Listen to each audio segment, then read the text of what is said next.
ನಮಸ್ಕಾರ ಸ್ನೇಹಿತರೆ, ಸೂಪರ್ ಪಂಚಕ್ಕೆ ಸ್ವಾಗತ. ಗಣೇಶನಿಗೆ ಯಾಕೆ ಅಷ್ಟೊಂದು ಗರಿಕೆ ಹುಲ್ಲಿನ ಮೇಲೆ ಪ್ರೀತಿ ಅಂತ ನೋಡೋಣ. ಗರಿಕೆ ಹುಲ್ಲು ತಂದು ಕೊಟ್ಟರೆ ಕೇಳಿದ ವರನೆಲ್ಲ ಕೊಡ್ತಾನೆ ಅಂತ ಭಕ್ತರು ತಿಳಿತಾರೆ. ಹಾಗೆ ಸಮಸ್ತ ದೇವತೆಗಳು ಸಹ ಗರಿಕೆ ಹುಲ್ಲಿನಿಂದ ಪೂಜೆ ಮಾಡಿದರೆ ಗಣೇಶನಿಗೆ ತುಂಬ ಒಳ್ಳೆಯದು ಅಂದ್ಕೊಳ್ತಾರೆ. ಹಾಗೆ ಗರಿಕೆ ಇಲ್ಲದ ಪೂಜೆಯಿಂದ ಗಣೇಶನ ಪೂಜೆ ಮಾಡಿದರೆ ಅದು ವ್ಯರ್ಥ ಅಂತಲೇ ಅನ್ನಿಸ್ಕೊಳ್ಳುತ್ತೆ, ಅದಕ್ಕೆ ಫಲ ಇಲ್ಲ. ಸೊ ಯಾರೇ ಆಗಲಿ, ಒಂದಾಗಲಿ ಅಥವಾ 21 ಆಗಲಿ ದೂರ್ವಾಂಕುರ ಅಂದರೆ ಗರಿಕೆನ ಇಟ್ಕೊಂಡ್ಬಿಟ್ಟು ದಿನಾನು ಪೂಜೆ ಮಾಡಿದರೆ ಅವರಿಗೆ 100 ಯಜ್ಞಗಳನ್ನು ಮಾಡಿದ ಫಲ ಬರುತ್ತೆ ಅಂತ ಹೇಳ್ತಾರೆ, ಎಲ್ಲ ಶಾಸ್ತ್ರಗಳಲ್ಲಿ ಹೇಳಿದ್ದಾರೆ. ಹಾಗೆ ಒಂದು ಸರಿ ದೇವೇಂದ್ರ ಇರ್ತಾನಲ್ಲ, ಅದು ಯಾಕೆ ಅನ್ನೋದನ್ನು ನೋಡೋಣ. ಈಗ ಒಂದು ಸರಿ ದೇವೇಂದ್ರ ತನ್ನ ಲೋಕಕ್ಕೆ ಬಂದ ನಾರದನ್ನು ಕೇಳ್ತಾರೆ, ಮುನೀಂದ್ರ, ದೇವದೇವನಾದ ಗಣೇಶನಿಗೆ ಯಾಕೆ ದೂರ್ವಾಂಕುರಗಳು ಅಂದರೆ ಅಷ್ಟೊಂದು ಇಷ್ಟ ಅಂತ. ಆಗ ನಾರದರು ದೂರ್ವಾ ಮಹಿಮೆ ಕಥೆನ ಈ ರೀತಿ ಹೇಳ್ತಾರೆ. ನೋಡು, ಕೇಳು, ಹಿಂದೆ ಸ್ಥಾವರ ಅಂತ ಒಂದು ಪಟ್ಟಣ ಇರುತ್ತೆ. ಅಲ್ಲಿ ಕೌಂಡಿನ್ಯ ಅಂತ ಒಬ್ಬ ಮುನಿ ಇರ್ತಾನೆ. ಅವನು ಗಣೇಶನಿಗೆ ತುಂಬ ಪರಮ ಭಕ್ತ ಆಗಿರ್ತಾನೆ. ಅವನ ಊರಿನ ದಕ್ಷಿಣ ದಿಕ್ಕಿನಲ್ಲಿ ಒಂದು ಆಶ್ರಮ ಚೆನ್ನಾಗಿ ಮಾಡಿಕೊಂಡು ಅಲ್ಲಿ ಒಂದು ಗಣೇಶನ ಮೂರ್ತಿನ ಇಟ್ಬಿಟ್ಟು ಪ್ರತಿದಿನ ದೂರ್ವಾಂಕುರಗಳಿಂದ ಪೂಜೆ ಮಾಡ್ತಾ ಇರ್ತಾನೆ. ಒಂದಿನ ಅವನ ಹೆಂಡತಿ ಮುನಿ ಪತ್ನಿ ಅವನನ್ನು ಕೇಳ್ತಾಳೆ, ಪತಿದೇವ, ದಿನಾನು ನೀವು ಗಣೇಶನ ಮೇಲೆ ಯಾಕೆ ಗರಿಕೆ ಭಾರನ ಹೊರಿಸ್ತಿದ್ದೀರಾ? ಈ ಹುಲ್ಲಿಂದ ಏನು ಪ್ರಯೋಜನ? ಇದರಿಂದ ಗಣೇಶನಿಗೆ ಏನಾದ್ರು ಖುಷಿ ಆಗುತ್ತಾ? ಇದರಿಂದ ಏನು ಪುಣ್ಯ ಬರುತ್ತೆ ಅಂತ ಹೇಳಿಬಿಟ್ಟು ಕೇಳ್ತಾಳೆ. ಆಗ ಕೌಂಡಿನ್ಯ ಹೇಳ್ತಾನೆ ಹೆಂಡತಿಗೆ, ನೋಡು, ಗಣೇಶನಿಗೆ ಗರಿಕೆಗಳು ಅಂದರೆ ತುಂಬ ಇಷ್ಟ. ಇದಕ್ಕೆ ಏನು ಕಾರಣ ಹೇಳ್ತೀನಿ ಕೇಳು. ಒಂದು ಸಾರಿ ಯಮಧರ್ಮರಾಜನ ಪಟ್ಟಣದಲ್ಲಿ ಒಂದು ದೊಡ್ಡ ಉತ್ಸವ ನಡೆಯುತ್ತೆ. ಆ ಉತ್ಸವಕ್ಕೆ ಎಲ್ಲ ದೇವತೆಗಳು, ಗಂಧರ್ವರು, ಕಿನ್ನರ ಕಿಂಪುರುಷರು, ಎಲ್ಲ ಅಪ್ಸರಾ ಸ್ತ್ರೀಯರು ಎಲ್ಲ ಬಂದಿರ್ತಾರೆ. ಆ ಸಭೆಗೆ ಒಬ್ಬಳು ತಿಲೋತ್ತಮೆ ಅನ್ನೋ ಅಪ್ಸರಾ ಸ್ತ್ರೀನೂ ಬಂದು ಕುಣಿತಾ ಇರ್ತಾಳೆ ಖುಷಿಯಾಗಿ. ಅದನ್ನು ನೋಡಿಬಿಟ್ಟು ಯಮಂಗೆ ಅವಳ ಮೇಲೆ ಇಷ್ಟ ಆಗುತ್ತೆ. ಆದರೆ ಆ ತುಂಬಿದ ಸಭೆಯಲ್ಲಿ ಅವಳನ್ನು ಹಿಡ್ಕೊಳ್ಳೋದು ಸರಿ ಹೋಗೋದಿಲ್ಲ ಅಂತ ಹೇಳಿಬಿಟ್ಟು, ನಾನು ಯಾಕೆ ಅವಳನ್ನು ಈ ರೀತಿ ಇಷ್ಟಪಡ್ತಾ ಇದ್ದೀನಿ ಅಂತ ನಾಚಿಕೊಂಡು ಎದ್ದು ಹೊರಟೋಗ್ತಾನಂತೆ.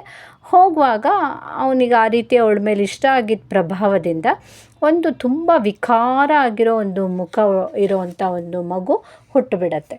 ಅವನಿಗೆ ಅನಲಾಸುರ ಅಂತ ಹೇಳಿಬಿಟ್ಟು ಹೆಸರು ಬರುತ್ತೆ. ಇಡೀ 3 ಲೋಕನೇ ಸುಟ್ಟು ಹಾಕೋದಕ್ಕೆ ಶುರು ಮಾಡ್ತಾನೆ. ಆಗ ದೇವತೆಗಳಿಗೆಲ್ಲ ಬೇಜಾರಾಗ್ಬಿಟ್ಟು ವಿಷ್ಣುನ ಹೋಗಿ ಕೇಳ್ತಾರೆ.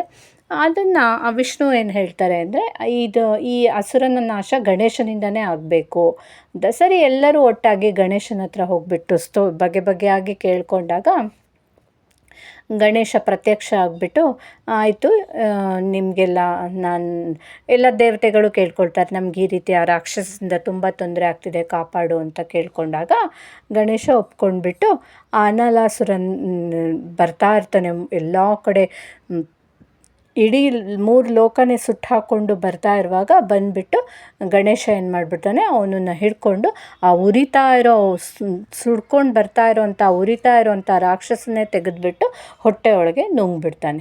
ಸೊ ಅಲ್ಲಿ ಹೋಗ್ಬಿಟ್ಟು ಹೊಟ್ಟೆ ಒಳಗೆ ನುಂಗಿದ ತಕ್ಷಣ ಅವನಿಗೆ ಉರಿ ಆಗುತ್ತೆ. ಇನ್ನೇನಪ್ಪ, ಈ 3 ಲೋಕಗಳನ್ನು ಇವನೇನು ಸುಟ್ಟುಬಿಡ್ತಾನೇನೋ, ನನ್ನ ಹೊಟ್ಟೆಲಿರೋ 3 ಲೋಕನೂ ಸುಟ್ಟು ಹೋಗಿಬಿಡತ್ತೆ ಅಂತ ಹೇಳಿಬಿಟ್ಟು ಅಂದ್ಕೊಳ್ತಾ ಇರ್ತಾನೆ. ಆವಾಗ ಹೊಟ್ಟೆಗೆ ಹೋಗೋದು ಬೇಡ ಅಂತ ಹೇಳಿಬಿಟ್ಟು ಅದನ್ನು ಗಂಟ್ಲಲ್ಲೇ ಇಟ್ಕೊಳ್ತಾನಂತೆ. ಸೊ ಎಲ್ಲರಿಗೂ ಬೇಜಾರಾಗುತ್ತೆ, ಈ ರೀತಿ ಗಣೇಶ ಕಷ್ಟಪಡ್ತಿದ್ದಾನಲ್ಲ, ಬೆಂಕಿಯಲ್ಲಿ ಉರಿತಾ ಇರೋವನನ್ನು ಇಟ್ಕೊಂಡ್ಬಿಟ್ಟು ಅಂತ. ಸರಿ, ಒಬ್ಬೊಬ್ಬರೇ ಗಣೇಶನ ತಂಪು ಮಾಡೋಣ ಅಂತ ಹೇಳಿಬಿಟ್ಟು ದೇವೇಂದ್ರ ಹೋಗ್ಬಿಟ್ಟು ಚಂದ್ರನ ತೊಗೊಂಡು ಬಂದು ಗಣೇಶನ ಕೊಡ್ತಾನಂತೆ. ಆಗ ಗಣೇಶ ಚಂದ್ರನ ಹಣೆ ಮೇಲೆ ಇಟ್ಕೊಂಡ್ಬಿಟ್ಟು ಫಾಲಚಂದ್ರ ಅಂತ ಅನ್ನಿಸ್ಕೊಳ್ತಾನೆ. ಬ್ರಹ್ಮ ತನ್ನ ಮಾನಸ ಪುತ್ರಿಯಾದ ಸಿದ್ಧಿ ಬುದ್ಧಿ ಅಂತ ಇಬ್ಬರನ್ನ ಕನ್ಯೆಯರನ್ನು ಕೊಟ್ಟು ಮದುವೆ ಮಾಡಿಸ್ತಾನೆ. ಅವರನ್ನು ಆಲಿಂಗನ ಮಾಡಿದಾಗ್ಲೂ ಗಣೇಶನ ತಾಪ ಇಳಿಯಲ್ಲ. ಆಗ ವಿಷ್ಣು ಬಂದುಬಿಟ್ಟು ಒಂದು ಕಮಲದ ಪುಷ್ಪನ ಕೊಡ್ತಾರೆ. ಅದರಿಂದನೂ ಗಣೇಶನ ಪದ್ಮಪಾಣಿ ಅನ್ನೋ ಹೆಸರು ಬರುತ್ತೆ, ಆದರೆ ತಾಪ ಕಡಿಮೆ ಆಗಲ್ಲ. ಕೊನೆಗೆ ವರುಣ ತಣ್ಣಗಿರೋ ನೀರಿನಿಂದ ಅಭಿಷೇಕ ಮಾಡಿದರೂ ಆಗಲ್ಲ. ಶಿವನು 1000 ಹೆಡೆಯುಳ್ಳ ಆದಿಶೇಷನ್ ಕೊಡ್ತಾನೆ. ಶೇಷನ್ ಗಣಪತಿ ಹೊಟ್ಟೆಗೆ ಸುತ್ತಕೊಂಡ್ರು ಸಹ ತಾಪ ಹೋಗಲ್ಲ. ಆಗ 88,000 ಮುನಿಗಳು ಬಂದುಬಿಟ್ಟು ಅಮೃತಪ್ರಾಯವಾದ 21 ಗರಿಕೆಯಿಂದ ಗಣೇಶನ ಮೇಲೆ ಪೂಜೆ ಮಾಡ್ತಾರೆ. ಆಗ ಅದು ಆ ಗರಿಕೆ ಹೂವಿನ ತಂಪಿನಿಂದ ಗಣೇಶನಿಗೆ ಎಲ್ಲ ತಾಪ ಕಡಿಮೆ ಆಗುತ್ತೆ. ಆವಾಗ ಗಣಪತಿ ಖುಷಿ ಆಗುತ್ತೆ, ನೀವು ಈ ರೀತಿ ನನಗೆ ಗರಿಕೆಗಳನ್ನು ಕೊಟ್ಬಿಟ್ಟು ತುಂಬ ತಂಪುಂಟು ಮಾಡಿದ್ರಿ. ಸೊ ಈ ರೀತಿ ಗರಿಕೆ ಇಲ್ಲದೆ ಯಾರು ಪೂಜೆ ಮಾಡಿದರೂ ನನ್ನ ಪೂಜೆ ವ್ಯರ್ಥ ಆಗುತ್ತೆ. ಯಾರು ಭಕ್ತಿಯಿಂದ 1 ಇಲ್ಲ 21 ದೂರ್ವಾಂಕುರಗಳಿಂದ ದಿನಾಗಲೂ ನನ್ನನ್ನು ಪೂಜೆ ಮಾಡ್ತಾರೋ ಆ ಭಕ್ತರ ಇಷ್ಟಾರ್ಥಗಳನ್ನೆಲ್ಲ ನಾನು ನೆರವೇರಿಸ್ತೀನಿ ಅಂತ ಹೇಳಿ ಗಣೇಶ ಅಂತರ್ಧಾನನಾಗ್ತಾನೆ. ಇದನ್ನು ಕೇಳಿದ ದೇವತೆಗಳಿಗೆಲ್ಲ ಗಣೇಶನ ಗರಿಕೆ ಹುಲ್ಲುಗಳಿಂದ ಪೂಜಿಸಿ ಖುಷಿ ಪಡ್ತಾರೆ. ಸೊ ಅಲ್ಲೇ ಒಂದು ಗಣೇಶನ ಮೂರ್ತಿನ ಪ್ರತಿಷ್ಠಾಪನೆ ಮಾಡಿ ಕಾಲಾನಲ ಪ್ರಶಮನ ಮೂರ್ತಿ ಅಂತ ಹೇಳಿಬಿಟ್ಟು ಗಣೇಶನ ಹೆಸರಿಟ್ಟು ಪೂಜೆ ಮಾಡ್ತಾರೆ. ಈ ರೀತಿ ಕಥೆನ ಕೌಂಡಿನ್ಯ ಮುನಿ ತನ್ನ ಪತ್ನಿಗೆ ಹೇಳಿದಾಗ ಅಷ್ಟಾದರೂ ಅವಳಿಗೆ ನಂಬಿಕೆ ಬರೋದಿಲ್ಲ. ಆಗ ಕೌಂಡಿನ್ಯ ಹೇಳ್ತಾರೆ, ನೋಡು ನಾನು ಹೇಳಿದ್ರೋದ್ರಲ್ಲಿ ನಿನಗೆ ನಂಬಿಕೆ ಇಲ್ಲದಿದ್ದರೆ ಒಂದು ಗರಿಕೆ ಹುಲ್ಲನ್ನು ತೊಗೊಂಡೋಗ್ಬಿಟ್ಟು ಇಂದ್ರನ ಹತ್ರ ಹೋಗು. ಸೊ ಅವ್ರ ಹತ್ರ ಕೇಳು, ಈ ಗರಿಕೆಗೆ ಸಮನಾಗಿರೋ ಚಿನ್ನನ ಕೊಡು ಅಂತ. ಅದಕ್ಕೊಂಚೂರು ಹೆಚ್ಚು ಇರಬಾರ್ದು, ಕಡಿಮೆ ಇರಬಾರ್ದು, ಆ ರೀತಿ ಚಿನ್ನ ತೊಗೊಂಡು ಬಾ ಅಂತ. ಸರಿ, ಕೌಂಡಿನ್ಯನ ಪತ್ನಿ ದೇವೇಂದ್ರನ ಹತ್ರ ಹೋಗ್ಬಿಟ್ಟು ಈ ಗರಿಕೆಯ ತೂಕದ ಚಿನ್ನ ಕೊಡಿ ಅಂತ ಕೇಳ್ತಾಳೆ. ಅದಕ್ಕೆ ಇಂದ್ರ ಹೇಳ್ತಾನೆ, ಅಯ್ಯೋ ಇಷ್ಟು ಸಣ್ಣ ವಿಷಯಕ್ಕೋಸ್ಕರ ಇಷ್ಟು ದೂರ ಬರಬೇಕಾಗಿತ್ತಾ, ಅಪ್ಪಣೆ ಕೊಟ್ಟಿದ್ರೆ ನಾನೇ ಬಂದುಬಿಟ್ಟು ಕೊಡ್ತಾ ಇದ್ದೆ ಅಂತ ಹೇಳ್ತಾಳೆ. ಆಗ ಮುನಿಪತ್ನಿ ಹೇಳ್ತಾಳೆ, ಇಲ್ಲ, ನನಗೆ ಕರೆಕ್ಟ್ ಇದ್ದೇ ಅಳತೆಗೆ, ಹೆಚ್ಚು ಇರಬಾರ್ದು ಕಡಿಮೆನೂ ಇರಬಾರ್ದು, ಅಷ್ಟೇ ತೂಕದ ಇದು ಬೇಕು ಅಂತ ಚಿನ್ನ ಬೇಕು ಅಂತ ಹೇಳ್ತಾಳೆ. ಸರಿ, ಆವಾಗ ಅವನೇನು ಮಾಡ್ತಾನೆ, ಕುಬೇರನ ಹತ್ರ ಕಳಿಸ್ತಾನೆ ದೇವೇಂದ್ರ. ಕುಬೇರನ ಹತ್ರ ಕಳಿಸಿದಾಗ ಕುಬೇರ ಅವಳ ಮಾತು ಕೇಳ್ಬಿಟ್ಟು ನಕ್ಬಿಟ್ಟು, ಅಯ್ಯೋ ಇಷ್ಟು ಸಣ್ಣ ಗರಿಕೆ ತೂಕನ, ಇದೆಷ್ಟು ಮಹಾ ಆಗುತ್ತೆ, ನಾನು ಎಷ್ಟು ಬೇಕಾದರೂ ಚಿನ್ನ ಕೊಡ್ತೀನಿ ಅಂತ ಹೇಳ್ತಾನೆ.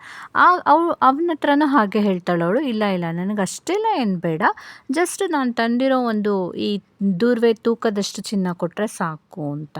ಆವಾಗ ಕುಬೇರ ನಕ್ಬಿಟ್ಟು ಒಂದು ಕಡೆ ಗರಿಕೆ ಇಟ್ಟು ಇನ್ನೊಂದು ಕಡೆ ತಟ್ಟೆಲಿರೋ ಚಿನ್ನ ಎಲ್ಲ ಹಾಕ್ತಾನೆ. ತಕ್ಕಡಿ ಮೇಲೆ ಹೇಳಲ್ಲ, ಅವನ ಹತ್ತಿರೋ ಚಿನ್ನ ಎಲ್ಲ ಹಾಕಿದ್ರೂ ತಕ್ಕಡಿ ಮೇಲೆ ಹೇಳಲ್ಲ.